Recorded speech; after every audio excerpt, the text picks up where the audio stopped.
Seres das Trevas, oi! Nossa analisante é uma cozinheira de mão cheia e uma das pessoas mais simpáticas que eu já conheci. Formada pela Le Cordon Bleu, tem o canal Receitas de Minuto há muitos anos e facilita a vida de muita gente com suas dicas sobre como preparar incríveis comidas de um jeito fácil. Bem-vinda, Gi Souza!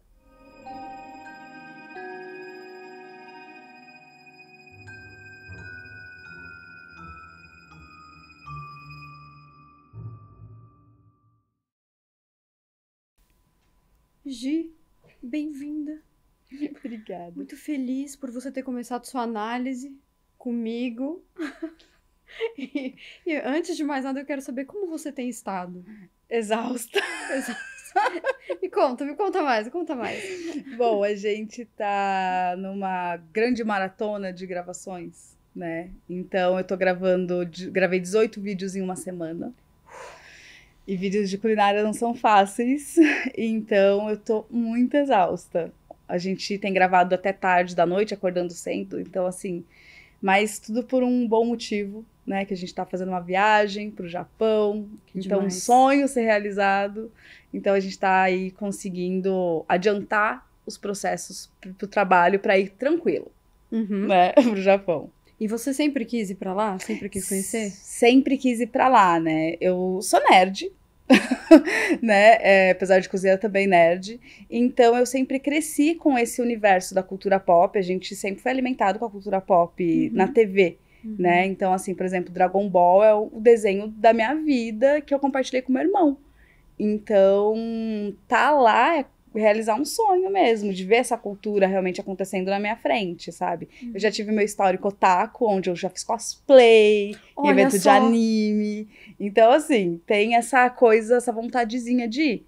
E aí, quando surgiu a oportunidade, eu falei, por que não? Né? Só se vive uma vez. Não, e é incrível, né? Assim, além de ser um sonho, cara, é tudo muito diferente, né? É um lance, assim, surreal. Quando você chega lá, eu também nunca fui, também quero ir, e deve ser uma coisa muito louca. Eu não consigo nem imaginar ainda, assim, como que vai ser isso, essa experiência, porque é outra língua, outro costume, então é tudo muito diferente. E aí eu tô indo, assim, um pouco preparada já, a gente deu uma estudada um pouco até no que pode, que não pode, né, de bom tom, por exemplo, tatuagens, né, eu tenho bastante, então se a gente vai visitar um templo, tem que cobrir as tatuagens. Parece que em academia lá eles pedem pra cobrir também. Casas de banho, então assim, tem toda uma coisa que a gente tem que ter um respeito também pra lá, né. Eu lembro quando eu fui pra Nova York, que também era um sonho, a primeira coisa que eu cheguei na hora que eu desembarquei foi, é igualzinho de filme. Então eu acho que vai ser meio que essa sensação do Japão, do tipo, nossa, é igualzinho nos animes, é igualzinho. Então eu acho que vai ser meio que isso, assim. Eu também tô indo pra viver um pouco da gastronomia também, né? Então a gente vai fazer imersões com chefes, então vou fazer workshops com outros chefes asiáticos, então vai ser bem legal também pra aprender bastante coisa. Muito incrível, muito legal. E você falou de desenho, você falou de ser nerd, então eu preciso voltar pra sua infância. Tá, vamos voltar. Me fala como foi... Quem era você na sua infância? Cara, eu era uma criança muito solitária. O que acontece? Meus pais, eles sempre trabalharam fora, né? Então a gente ficava muito tempo em casa sozinha, nos 90, aquela coisa, não tinha essa coisa de babá, né, e tal. Então, apesar de eu ter 4 irmãos, né, 3 irmãos, eu sou a quarta, a gente sempre ficou muito sozinha em casa. Então, a gente, mesmo sendo das mesmas idades, faixa etárias, cada um meio que brincava da sua brincadeira, ou fazia suas coisinhas. Eu lembro muito, tipo assim, que eu falo que era uma criança solitária. Sabe aquele joguinho de mico? Aquelas cartinhas? Sim! De eu jogar aquilo sozinha. Olha só. Sabe? E isso é muito engraçado, porque hoje em dia eu conheço tanta gente. Então, assim, amiguinha, eu tinha, tipo, uma prima que era minha amiga, que a gente ia brincar na casa dela. Mas eu era um pouco mais retraída até, sabe? E é muito engraçado, porque isso hoje em dia não faz nenhum sentido pra mim. Inclusive, a gente se conheceu numa festa e eu te achei uma das pessoas mais simpáticas que eu já vi na minha vida. Assim, você já chegou, já foi falando, a gente foi conversando, falei, nossa, foi incrível, assim. Eu acho que com o passar dos anos, porque é isso, eu sempre fui pequenininha, eu tenho 1,52 m hoje, então imagina como eu era quando era criança, eu era sempre bem pitiquinha, né? Então eu sofria muito bullying em escola, por ser pequenininha, então era fácil, né, fazer um bullying. Sempre fui a gordinha, minha mãe cortava meu cabelinho igual da Mônica, então era dentucinha, então tinha aquela coisa de se chamar de Mônica e tal, até por isso que hoje eu tenho a tatuagem, né, que eu ressignifiquei isso, porque a Mônica é forte, maravilhosa, ela é incrível, mas na época, quando eu era criança, eu sentia aquilo como um bullying. Então eu acabava não fazendo amizades. E aí, conforme eu fui crescendo, eu acho que entendendo que para eu não sofrer o bullying, eu tinha que ficar amiga das pessoas. E aí, o que eu fazia? Eu ficava amiga das meninas mais velhas. Então, assim, sei lá, eu era da 8ª série, eu tava amiga do pessoal do terceirão. Porque quem que vai mexer comigo? Entendeu? Muito bom. E aí eu comecei a ficar nessa de vamos fazer a social, vamos ficar amiga de todo mundo. E aí eu virei a pessoa que nunca tinha uma panela. Eu era a que circulava entre todos. Então eu era do Grêmio da escola, né? Eu tinha uma rádio no Grêmio da escola, eu também era diretora de teatro, mas eu também andava com os nerds do xadrez, então, com o pessoal punk, então assim, eu tava em todo mundo, né? E eu acho que isso acabou gerando essa coisa de ser mais sociável. Tem uma amiga que até hoje ela fala assim pra mim, me ensina, que ela é super introvertida. E tem isso, hoje em dia eu sou amiga dos introvertidos. Então, se eu tô numa festa, tem um introvertidinho lá no cantinho, eu já, opa, vem cá. Vem que eu vou te acolher e a gente vai andar junto. Foi por isso que você veio falar comigo, né? Foi. Tava você, Mabê, todo mundo ali. Eu falei, vem aqui, gente. Não ia deixar vocês sozinhos com o 3D, coitado. Não. Olha aí, 3D, tá vendo? Tá vendo? É isso mesmo. É que ele é um Golden Retriever, né? Então, ele assim... ele é, total. Mas que legal. E isso foi uma maneira de sobreviver, então. Eu acho que foi uma maneira de sobreviver e acabou moldando, né, um pouco quem eu sou hoje, a minha personalidade, assim. E eu brinco até com meus amigos que eu sou o Golden Retriever, um mini Golden Retriever, mas que eu também preciso desses momentos de calma, de silêncio, que a gente tava falando, eu tô nessa semana de gravação, então eu tô com gente em casa. É maravilhoso, é um grande amigo, né, tem sempre gente em casa, mas ainda assim eu tô sentindo aquela falta de um silêncio, sabe? Porque eu também preciso voltar pra mim. Por mais que eu seja muito expansiva, a gente precisa voltar. E aí eu acho que na época da escola tinha isso. Então, na época que eu tava na rua, eu era... E aí, quando eu voltava pra casa, eu ficava mais sozinha, com os meus pensamentos, inventando minhas histórias, criando coisas, sempre fui muito criativa. Então, eu tinha essa coisinha mais pra me guardar ali, recuperar energia. E tinha, eu não sei, eu acho que vira um hábito, assim, essa questão dessa solidão escolhida. Sim, eu acho que vira muito um hábito. Eu não sou a pessoa que, tipo, vai cancelar rolê pra ficar em casa. Eu marquei, eu vou. Mas eu preciso ter os meus momentinhos, assim. Tipo, depois de um rolê. Tipo, depois da festa, eu preciso descansar pelo menos algumas horas na paz, assim, silêncio total, sabe?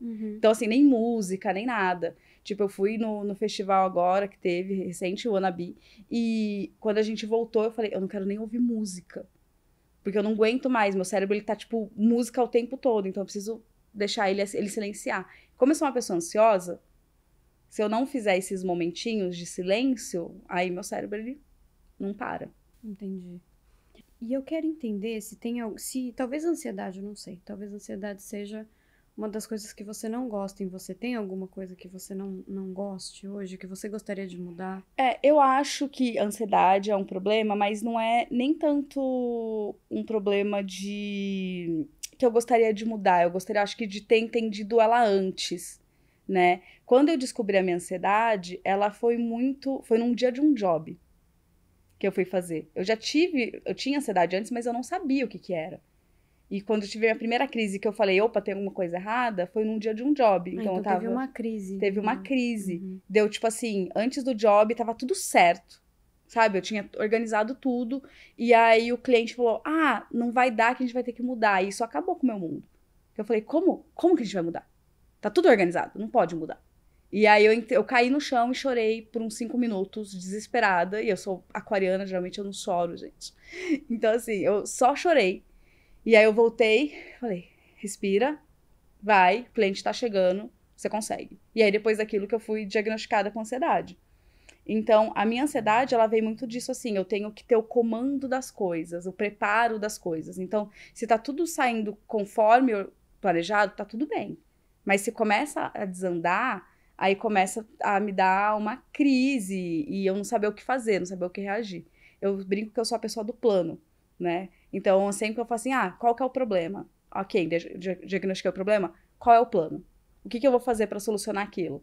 Então, eu preciso ter esse controle. Eu acho que eu gostaria de ser um pouco mais relaxada e deixar as coisas acontecerem, sabe? Do tipo, tudo bem, não deu certo, daqui a pouco dá, sabe? Mas eu não consigo ser assim. Mas eu acho que pra quem tem um canal também, que nem você, tem uma empresa, É uma empresa. né? Tem que ser uma pessoa que se planeja muito bem. Sim, é engraçado porque ao longo dos anos, as coisas foram acontecendo, né? Eu vim de uma época do YouTube onde a gente não planejava ganhar dinheiro com isso e nem ser uma empresa, né? Então as coisas foram acontecendo. E hoje, né, me entendo como uma empresária, demorou para eu me entender assim, e com funcionários, com entregas com clientes e tal. E aí hoje em dia, sim, eu preciso ser muito organizada. Mas o que eu falo é que, assim, às vezes a desorganização pode ser boa também. Porque você gera muita coisa legal, às vezes, do inesperado, sabe? E às vezes, quando é tudo muito planejadinho, até mesmo na minha apresentação, eu tento...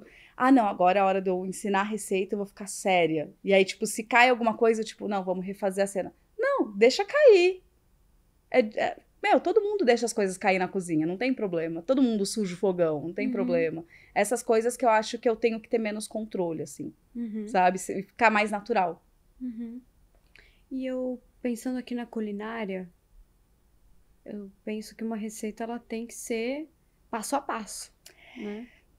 Sim e não. Se a gente for falar de doce, Não. né, aí sim. Não, sim. confeitaria é totalmente peso. Porque é muito difícil, né? Confeitaria, Muito uma difícil. grama dá errado, assim, de diferença. Caramba. E aí é que eu gosto mais da confeitaria salgada. Da culinária salgada. Porque é exatamente ao contrário. É meio que, eu falo que é uma poção, assim, é um caldeirão. Que você pode ir tacando coisas e as coisas vão acontecendo, os sabores vão nascendo, né? Então você pega as coisas que tem na geladeira e descobre o que você vai fazer. Culinária salgada dá pra você fazer isso. A doce, ela é muito mais pesada. Mas isso é óbvio, porque eu tenho experiência. Quando alguém vai fazer em casa, o que eu sempre recomendo é siga a receita passo a passo a primeira vez. Depois da primeira vez, você já entendeu o que você tem que fazer? Pira e brinca, sabe?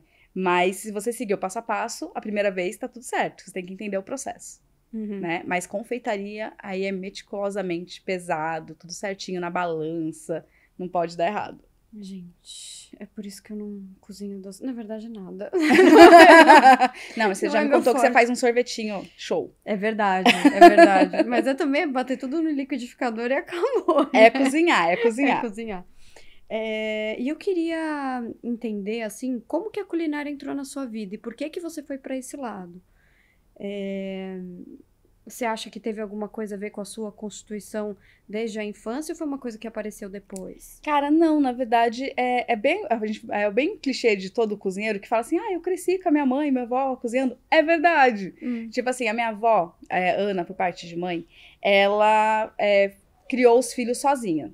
Numa época onde, né, era meio que impossível, divorciada, com sei lá quantos filhos, e ela criou uma bomboniere, uma doçaria, né, eu acho que o pessoal chama hoje. Então ela fazia as próprias balas de coco, os próprios doces, o pé de moleque, ela que fazia tudo e vendia, para sustentar a casa e prover para os filhos.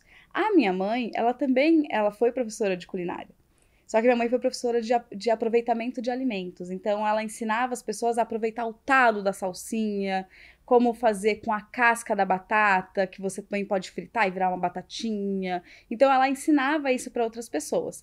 Fora isso, a nossa criação foi toda o sustento praticamente vindo da comida. Minha mãe ela é salgadeira até hoje. Então, ela sempre fez coxinha para vender. Então, ela sempre fez bolo, torta, essas coisas para vender.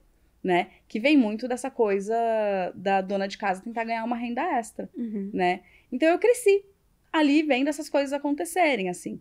E quando eu me mudei para São Paulo, o que aconteceu foi, eu precisava economizar dinheiro.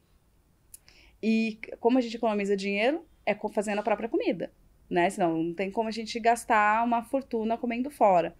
E aí eu falei, putz, eu preciso aprender a cozinhar. teoricamente, eu sabia, porque eu cresci vendo a minha mãe cozinhar. E você tinha vindo para São Paulo não para trabalhar com culinária? Não, eu sou designer. Então, eu trabalhava como designer, então, tipo, não tinha nada a ver. Só que eu sempre fui do mundo das internets, né? Então, eu sempre tive blog, eu sempre tive... eu era do Fotolog, na época do boom do Fotolog. Então, eu sempre estive ali no meio da internet.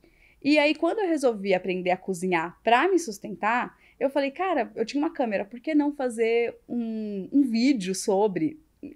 fazer um blog, compartilhar minhas experiências, porque eu já vinha dessa coisa de compartilhar experiências em blogs, né? E aí eu comecei a aprender. Então eu ligava pra minha mãe, como que faz aquele frango? Ô mãe, como é que faz não sei o quê? Só que assim, já tava em mim. E aí eu descobri que eu gostava muito disso, porque era uma outra forma de eu exercer a minha criatividade, que não era na frente de um computador. Né? Então eu comecei a consumir muito conteúdo, principalmente gringo, tipo Jamie Oliver, Nigella, e eu via aqueles programas e falei, gente, que legal, eu quero fazer isso. E aí eu comecei a aprender a cozinhar, né? E aí a gente começou a gravar. E aí que eu entrei de verdade nesse universo da gastronomia, porque era algo que eu nem imaginava, eu achava que ia ser designer a minha vida inteira. E quantos anos você tinha quando você foi para esse lado? Eu tinha, ai meu Deus, espera que eu sou de humanas. Eu tinha uns 20 e poucos, foi quando eu vim pra São Paulo. Eu acho que é. Eu tinha uns 22, por aí. Né? Hoje eu tô com 38. Então, assim, o canal... o canal ele tem 13 anos de existência. Então, ele nasceu... Essa coisa de cozinha nasceu meio que junto, assim. Uhum. E qual você acha que é o maior desafio de ser alguém que cozinha, mas não só isso, cozinhar na internet? Eu acho que é você ter responsabilidade, né? Com o que você tá ensinando. Quando eu comecei, a gente... era um nicho tão pequeno que a gente conseguiu reunir as pessoas que tinham canais de culinária num salão de festa, numa Olha área gourmet de só. um prédio e fazer um churrasco. Hoje em dia, a gente perdeu as contas, perdeu o controle. E o que acontece é, todo mundo acha que pode gravar uma receita ou ensinar alguma coisa. Você até pode, mas tem muita gente que engana as pessoas, que cortam processos, que mostram a receita pronta, mas não foi a receita que ensinou. E aí, quando você vai tentar na sua casa, você perde ingrediente, né? E a gente tá vivendo numa época onde as pessoas não podem ficar gastando dinheiro com ingrediente e jogar fora desse jeito. Uhum. Então, você tem que ter responsabilidade naquilo que você está ensinando. Então, uma coisa que eu sempre fiz, eu acho que é o que faz meu canal tá aí ativo até hoje, é exatamente isso. Eu testo tudo. Então, as pessoas que vão lá, elas podem confiar, eu tô ali para responder todo mundo. Então, eu entendo que não é só um canal de entretenimento, de alguém cozinhando, mas que é quase uma escola. Então, eu preciso ter a responsabilidade de estar ali para também responder uma pessoa que tem uma dúvida, Uhum. né? Então, se eu coloquei aquilo na internet, eu tenho que estar lá para responder. Uhum. E você acha que a alimentação mudou hoje em dia de quando você fazia para hoje? Inclusive, hoje mesmo, eu vi uma matéria das pessoas falando sobre o medo de comer, né? Que algumas pessoas agora estão com medo de comer as coisas porque existe esse terrorismo em relação à comida, né? Que muitas vezes acontece. E eu não sei, posso estar errado, mas eu vejo como uma coisa mais recente. Eu acho que tem tem muito a ver com... A internet ela é maravilhosa, a gente tem como receber muita informação incrível e boa, mas a gente também recebe muitas fake news e muitas notícias que não fazem nenhum sentido. Então, a gente tem muito vídeo, tipo assim, pessoas pegando comida e botando no microscópio, mostrando, olha como tem bactérias. Isso o tempo todo, tipo assim, gente, óbvio que comida tem bactéria, é um alimento, é vivo, sabe? O que eu acho que acontece é que as pessoas, com o passar dos anos, elas perderam um pouco o contato com o alimento. Então, a gente vai ver hoje, principalmente pessoas mais jovens, que não sabem, por exemplo, de onde veio a carne que ela tá comendo, que tá na bandejinha do mercado, né? Então, tem muito disso. O que eu acho que mudou quando eu comecei para hoje é que as pessoas, elas estavam mais querendo fazer receitas mais pro final de semana, uma torta, um bolo, um doce, né? E do dia a dia, ela comia o arroz dela com feijão. Hoje em dia eu vejo que as pessoas estão procurando alternativas até um pouco mais saudáveis, assim. Mas até para variar o cardápio, até mesmo pro dia a dia, né? Então a gente não tem só a pessoa que vai cozinhar no final de semana, a gente tem a pessoa que nunca aprendeu a cozinhar, que foi morar sozinho e que precisa aprender a sobreviver igual eu aprendi. Então as pessoas acabam indo para a cozinha, né? Exatamente para economizar um pouco de dinheiro e tal. A gente tem uma notícia recente que o pessoal falou, que daqui 10 anos as pessoas vão viver só de delivery no Brasil. E aí eu falo assim, gente, não. Porque a nossa cultura é de cozinhar. A gente cresceu, porque pra gente cozinhar não é só comer. É um momento, né? A gente tem aquela coisa de reunir a família, de reunir os amigos. Pra gente cozinhar é muito mais do que só comer. Então eu acho que as pessoas não vão perder esse prazer, né? E eu acho que elas estão muito mais interessadas no que elas estão comendo. E é por isso que as pessoas estão ficando com medo. Que agora as rotulagens têm escrito quanto tem de sódio, quanto tem de gordura. Tá mais explícito, né, a informação. E as pessoas ficam assustadas. Tipo, nossa, tem tudo isso de sódio. Então, sempre teve. Mas agora você pode fazer uma escolha. Entendeu? Acho que essa que é a diferença que a gente tem que começar a pesar, assim. E acabar com o terrorismo nutricional, né? Porque a gente tem pessoas que, por exemplo, não pode comer salsicha. Ok. É óbvio. A gente sabe que, tipo, não é bom. Mas tem pessoas que só podem ter aquilo. Então, como que a gente vai fazer pra melhorar a alimentação dessa pessoa?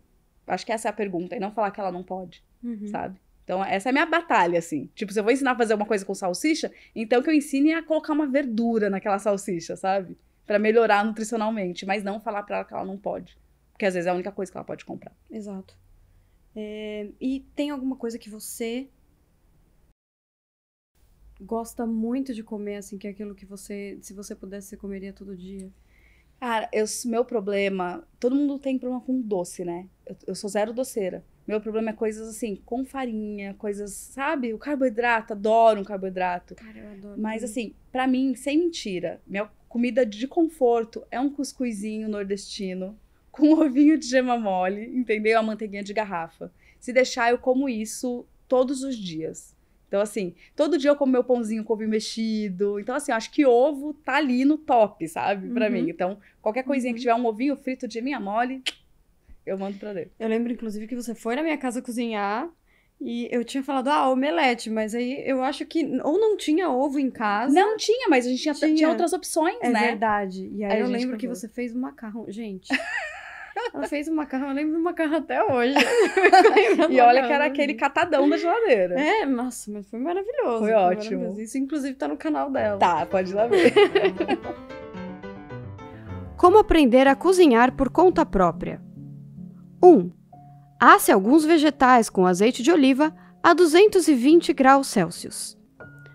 2. Cozinhe carne no forno para deixar a textura macia e saborosa. 3. Refogue proteínas e vegetais na frigideira. 4. Cozinhe arroz integral em fogo baixo por 45 minutos. 5. Faça uma sopinha de vegetais. 6. Cozinhe vegetais em vapor para preservar a textura e os nutrientes. 7. Experimente temperos diferentes. 8. Comece a experimentar técnicas mais avançadas depois de dominar as básicas. Gi, quando eu penso em alguém, em um cozinheiro, e eu penso no cinema ou séries que mostram o cozinheiro, geralmente são pessoas que estão estressadas ali na cozinha, fazendo 300 coisas ao mesmo tempo. Tem uma coisa da grosseria que a gente vê, né? Que isso aparece pro mundo. Isso é real? Infelizmente é. Infelizmente é. Eu estudei, né, numa escola francesa. E eu pude ver isso numa escola francesa. Isso porque eu não trabalhei em cozinha mesmo, né? Eu só fiz a escola. Então, na escola já tinha isso. Porque a cozinha, ela é hierárquica, né? Ela nasceu ali, essa hierarquia da cozinha, ela nasceu nos exércitos, né? Então, você pode ver que a doma, ela lembra uma farda, né? Então, a gente tem o chefe, então respondeu, sim, chefe, é o sim, senhor. Então, é a mesma coisa de um exército mesmo. Então, a gente tem realmente essa grosseria, essa disciplina que tem que ter na cozinha. Eu não acho que precise, tá? Eu não concordo com essa gritaria, mas tem. Infelizmente, isso é uma prática comum até hoje. Então, do cozinheiro ser punido se ele errou, das coisas serem jogadas, da gritaria, isso tem muito, né? É uma coisa que brigam até hoje para que isso não aconteça mais, mas realmente é complicado. É isso que eu fico pensando assim, isso faz alguém cozinhar melhor? É porque eles tentam criar padrões e robozinhos, né? Então, por isso, é tipo assim, ó, você tá na praça da carne, você só vai fritar a carne.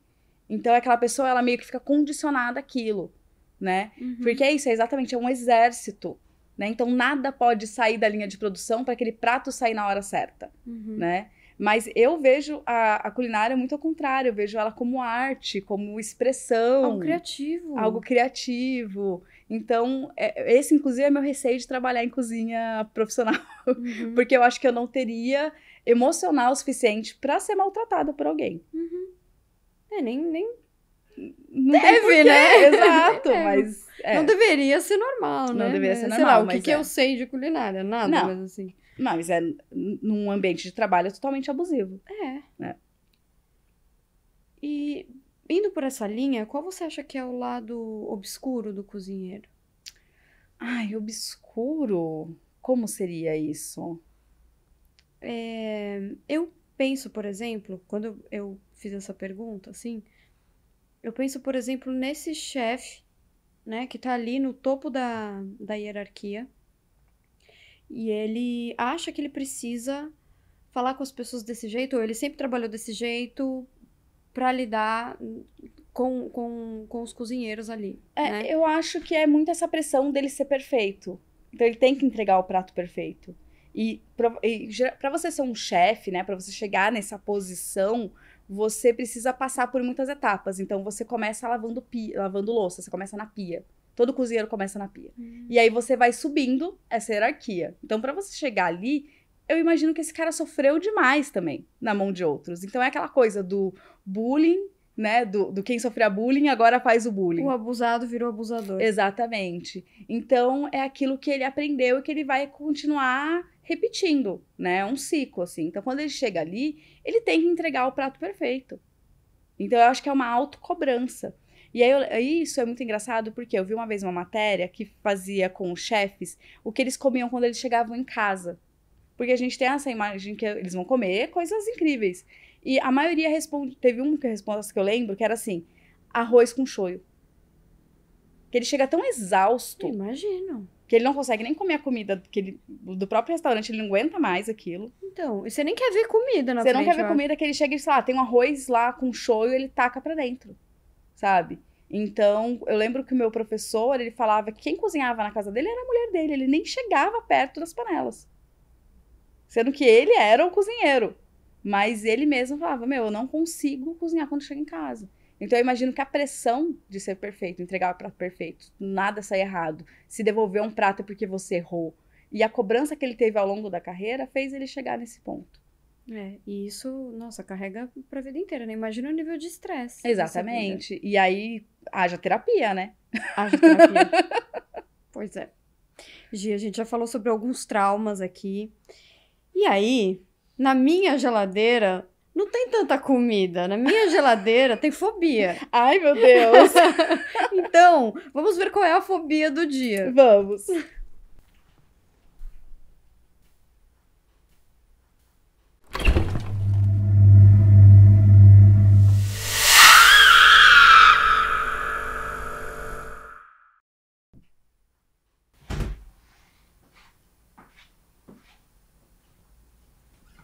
Fagofobia, Gi. Fagofobia, Medo irracional de engolir ou deglutir.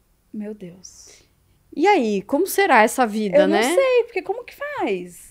A pessoa se alimenta ou ela não se alimenta? Eu acho que ela começa a ter um problema. Aí, claro, precisa de tratamento, né? Muito. Porque não tem como. Faz, né? Não tem como. É uma dessas fobias que realmente atrapalham a vida da pessoa, né? Exato.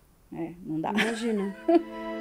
Sabe qual que é o problema, Paula? Eu acho que os meus pais, eles são um pouco meio malucos, tá? Meu irmão, quando nasceu, ele teve uma promessa envolvida. Meu pai é católico, tá? Vamos começar por aí.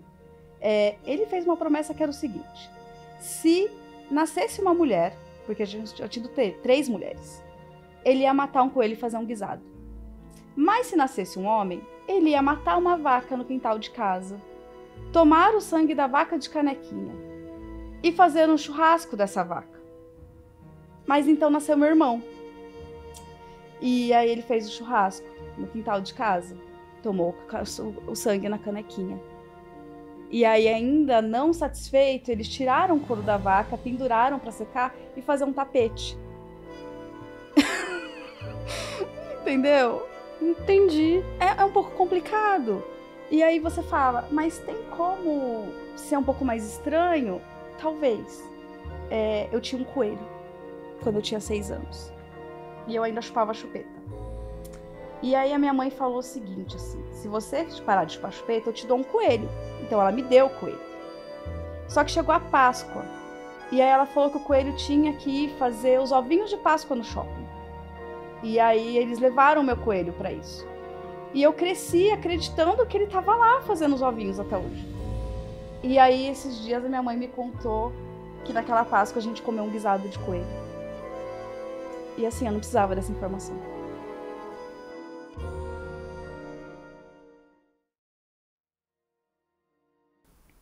Tem alguma fobia que você tenha? Eu não, minha namorada tem. Coitada. Vai falar, né? Ela tem a tripofobia. Sabe então, a fobia dos buraquinhos? Você sabe que, cara, de todas as pessoas que eu entrevistei aqui, acho que a maioria fala de tripofobia. Eu achei engraçadíssimo também quando ela me contou. Eu falei assim, dos buraquinhos, me dá coceira. E aí, hoje eu falei que a gente foi no Abitur, e o Allianz, ele é todo cercado por buraquinhos. E aí eu falei, e ela é design de interiores, e aí eu fui comentar com ela da arquitetura. Eu falei assim, nossa, mas não ficou legal esses negócios. Ela olhou pra cima e ela, ai, tá me dando coceira. Dá um incômodo, Dá assim. um Eu incômodo. sinto incômodo quando eu olho. Não é sempre. Eu não sinto nada. Pra mim, tanto Gente, faz. Mas ela coisa. coça inteira, ela começa a coçar, então ela evita. Olha só. Mas eu tenho zero fobia de nada, assim. mesmo? Nada. Gente, que maravilhoso. Assim, não que eu saiba, né? Vai que eu descubro. É. Né? Mas eu não tenho. Tem uma que eu já ouvi, que eu não vou lembrar o nome agora, mas é medo de um pato te encarando. É muito específico. Imagina. Aí eu fiquei pensando, não, mas a pessoa, ela teve acesso ao pato ou ela nunca teve acesso ao pato? Ou ela só imagina um pato encarando Então, ela. É complicado.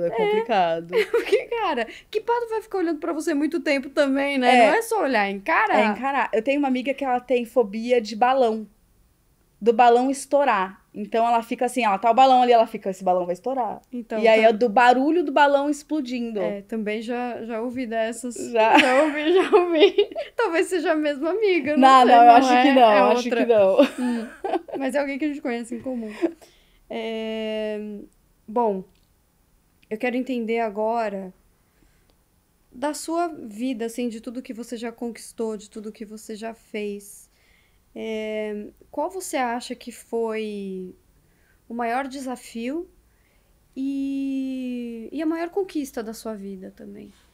Olha, eu acho que assim, o maior desafio, eu acho que inclusive ele tá sendo, tá? Pra mim agora. Eu sou recém-divorciada, então faz nem um ano que eu divorciei. Só que eu fui casada por 18 anos. Então, assim, praticamente a minha vida inteira eu fui casada. Anos. Eu tenho 38, então toda a minha parte, meio que adolescência, vida adulta, eu tava casada. E tá sendo muito difícil reaprender a viver sozinha, né? Assim, desde finanças, até a mesma empresa, porque a empresa era conjunta, então de tocar tudo isso e de entender que eu posso conseguir as coisas sozinhas, assim. Então, isso tá sendo um desafio, né? Mas também né, o casamento foi ótimo, não foi nada traumático, gente. Mas foi só uma questão mesmo de... A vida acontece. Eu não era a mesma pessoa de quando eu tinha 18 anos. Claro. Né? Nem ele. Então, a gente acabou se separando e isso acabou com que meu mundo desabasse, né? Tipo, o que eu vou fazer agora? Eu vou morar embaixo da ponte? Meu Deus, o que está acontecendo? Porque a gente não tá preparado para esse momento. Então, acho que o maior desafio que eu tô vivendo é agora. É eu me reorganizar, me reestruturar e entender quem eu sou, né? Agora. Sendo uma pessoa sozinha, não casada. Mas uma conquista, eu acho que a maior conquista que eu tive na vida foi conseguir dar casa pra minha mãe. Que incrível. no meio da pandemia, lá em 2021, com tudo aquilo acontecendo, eu parei e falei assim, olha, eu acho que minha mãe, ela tá envelhecendo. Ela não vai ficar mais jovem. E ela precisa ter um lugar para envelhecer. E nesse momento eu posso dar isso para ela. Talvez lá na frente eu não possa.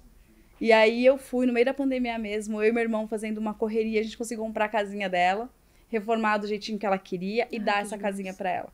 E eu acho que isso é a melhor coisa que eu podia fazer com o meu trabalho, maior conquista, assim. Até mesmo mais que o meu próprio apartamento. Porque eu acho que dar pra ela um lugar pra ela envelhecer com qualidade de vida é a melhor coisa que eu pude fazer. Com certeza, né? Porque deve ser uma emoção, assim, uma coisa incrível. Sim, era o sonho dela ter a casinha dela, né? Ela mesma ela morava atrás de uma loja, tipo a loja dela, que ela tem de informática no litoral, então era uma casinha alugada, bem pequenininha. Uhum. E hoje agora ela tem o lugarzinho dela, e aí morar num vilajozinho, ela virou síndica, pra você ter uma ideia, entendeu?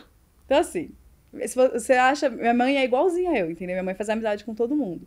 Então ela virou síndica, então assim, tá numa vida maravilhosa, eu espero que ela envelheça muito bem por lá. Sim, com certeza vai. Eu fiquei pensando, quando você falou da separação, eu fiquei pensando também, porque assim, logo que a gente se separa, eu acho, também já passei por isso algumas vezes, eu acho que se você ficar tanto tempo com alguém, você tem meio que redescobrir quem você é, né? Assim. Não, totalmente. Totalmente. Desde do que você gosta de comer, o que você gosta de ouvir. É coisa simples, assim. Eu lembro que a primeira vez que eu fiquei sozinha em casa, mesmo depois do divórcio, foi... Eu botei uma música que eu não ouvia há muito tempo. Porque a gente tinha gostos musicais meio que parecidos, mas só que não. Ele gosta de músicas com mais berro, mais gutural. E eu sou uma coisa mais pop, mais punk, né? E eu fiz uma omelete pro jantar. Assim. E eu tava dançando, feliz da vida, curtindo meu momento sozinha, minha casa. Coisa que eu não fazia há anos. Porque a gente chegava, tinha a mesma rotininha de assistir uma série, um filme, e aí vai dormir, cada um no seu canto. Então, assim, eu falei, cara, eu tô vivendo eu. Eu tô fazendo uma omelete pra mim, ouvindo a minha música. Algo que eu escolhi. E fazendo a sua comida. A minha comida. Então, assim, era algo que eu tava fazendo por mim. E não fazendo por outra pessoa. Porque eu tenho um pouco esse defeito de ser cuidadora demais. Então, eu tô o tempo todo assim, ai, você quer uma água? Você tá com fome? Bem vó, sabe? Então, dessa vez eu falei assim, cara, não, eu vou olhar pra mim, eu vou cuidar de mim. Então, foi o que eu fiz. E aí eu precisei, por exemplo, de um momento que eu não aguentava mais ficar na minha própria casa. Porque ela não parecia mais minha. E aí eu fui viajar, fui ver uns amigos. E foi a melhor coisa que eu fiz por mim. Sabe? Eu falei, não, eu vou viajar, vou ver uns amigos, vou... E eram amigos antigos que eu não via há anos. Então foi ótimo. Quando eu voltei, eu falei, agora a casa é minha. Aí eu comecei a redecorar a casa e comecei a deixar ela do meu jeito. Então eu tomei ela pra mim, assim, sabe? E como é importante isso, né? Nossa, tipo, ter muito. o seu lugar, as suas coisas, pra conseguir... Eu acho que você vê no externo quem você é internamente e você nem lembrava. Exatamente. E é isso, é muito tempo, né? Então quem que eu era? Eu ainda continuo sendo a de 18 anos atrás? Não sei, vamos descobrir? Então, esse que eu acho que é o maior medo que tem quando algo assim acontece, quando muda a sua vida, você entender quem você é. Mas, por exemplo, eu me descobri uma pessoa que gosta muito de ouvir MPB. E você não sabia. Eu não sabia. Eu achava que eu só gostava de rock. E aí, tô lá eu em casa ouvindo uma Elis Regina, Olha sabe? Tipo, felizona da vida. Mas antes eu falava assim, não, que isso, só gosto de punk rock, não sei o quê. E aí hoje em dia eu tô assim, nossa, muito gostosinho. Sabe que eu descobri uma coisa besta? Que eu não gosto de, tipo assim, tomar muito refrigerante. Prefiro uma aguinha com gás. E você achava que gostava. Eu tomava porque meu ex tomava, então eu tomava junto. Mas não era uma escolha minha. Cara, vai fazendo as coisas e nem percebe, né? É muito louco. É muito assim. doido. Aí você olha pra trás e fala, ei, mas peraí, quando que eu comecei a fazer isso, né? Exatamente. Olha, que Exatamente. interessante. Que interessante. Agora vamos olhar pra frente. O que você quer deixar? Eu quero deixar... Assim, eu quero, como cozinheira, eu quero muito que as pessoas percam o medo de ir pra cozinha. Porque o que eu vejo é que elas possuem medo, do tipo, eu não sei se der errado. Deu. Entendeu? Mas as pessoas têm esse medo, exatamente, do tipo, mas eu não sei se vai sair perfeito o bolo, se não vai. Tenta. Porque se der errado, você se divertiu no processo, ou você se estressou no processo, tá tudo bem. Mas você tentou. Então, eu acho que as pessoas conseguirem ir pra cozinha, elas perderem esse medo, e elas terem a liberdade de escolher. Porque, pra mim, cozinhar é liberdade de escolha. Quando a gente sabe fazer o próprio alimento, quando a gente sabe o que tem naquele alimento, a gente pode escolher se a gente quer ou não comer aquilo. Então, você ir na padaria e saber, por exemplo, que um sonho de padaria tem, sei lá, tantos quilos de manteiga, você vai escolher se você quer comer ele ou não. Mas agora você tem essa informação, né? Então, pra mim, é muito isso, assim. É a pessoa entender que ela pode pedir um delivery, tá tudo bem. Que ela pode fazer a comida dela, que tá tudo bem. Mas que ela pode fazer as escolhas dela e ela se alimentar melhor. Sem ser radical, né? Eu tenho compulsão alimentar. Então, eu tenho muito essa coisa de prestar atenção no que eu tô comendo. E quantidade também. Quantidades, porque se eu tô muito ansiosa, eu como demais ou não como. Porque a compulsão não é só sobre comer, é sobre também não comer. Porque é um transtorno, né? Então, eu quero que as pessoas entendam que, tipo, elas podem comer a sua pizza no final de semana, que tá tudo bem. Que ela também, no dia seguinte, se ela comer um pouquinho mais leve, vai ajudar ela. Né? E que se ela puder fazer a própria comida, vai ser bem melhor pra ela. Porque ela vai saber exatamente o que ela tá colocando. Eu acho que esse é o meu legado como cozinheira, fazer as pessoas perderem o medo de encarar as panelas, sabe? O que é uma coisa muito maravilhosa, muito nobre, assim. Né? Tipo, se preocupar com o que o outro consome, assim. Sim, mas eu acho que vem muito dessa coisa minha cuidadora, né? Então vem muito disso da minha mãe, que ela ensinava as pessoas a usarem os alimentos 100% para não ter desperdício.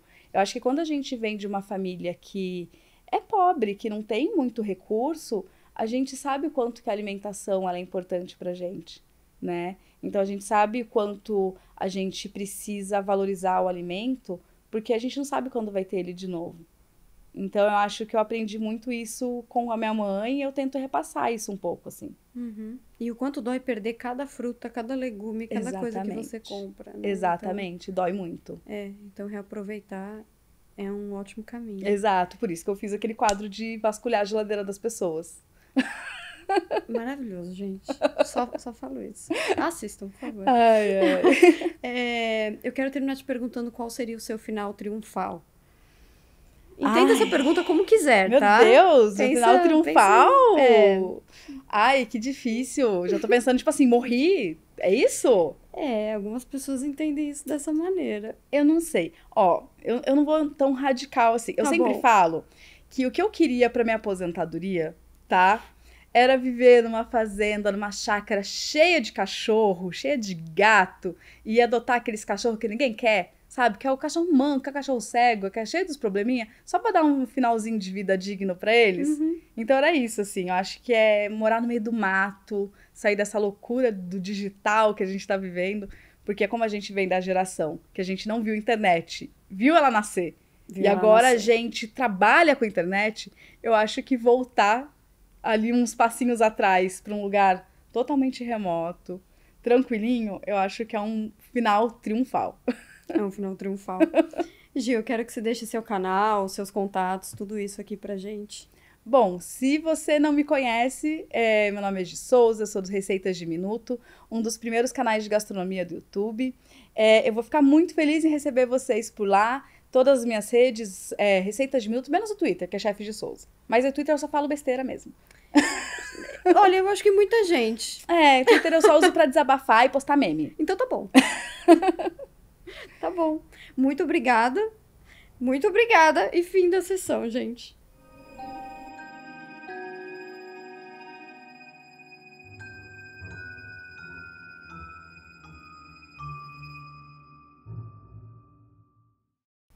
Seres das trevas, tchau. Nossa analisante é uma cozinheira de mão cheia e uma das pessoas mais simpáticas que eu já conheci. Formada pela Le Cordon Bleu, tem o canal Receitas de Minuto há muitos anos e facilita a vida de muita gente com suas dicas sobre como preparar comidas incríveis de um jeito fácil. Adeus de Souza e obrigada pelo seu inconsciente.